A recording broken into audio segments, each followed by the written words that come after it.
Hey guys, welcome back to this channel. In this video, I'll be showing you guys how you can get the free Game Pass on Brookhaven. So, okay, so loading.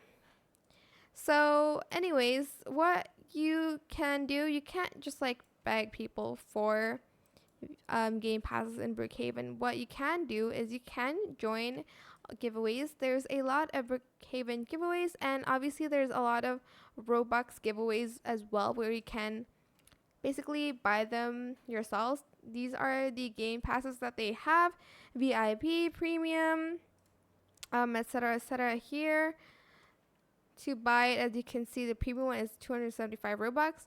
But just join as much giveaways as you can, and for like Brookhaven.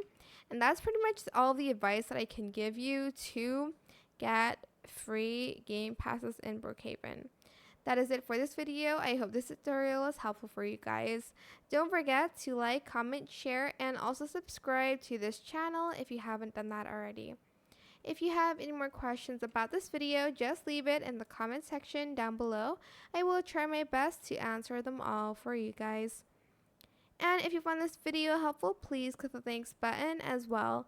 And that is it for this video. Thank you so much for watching. Bye!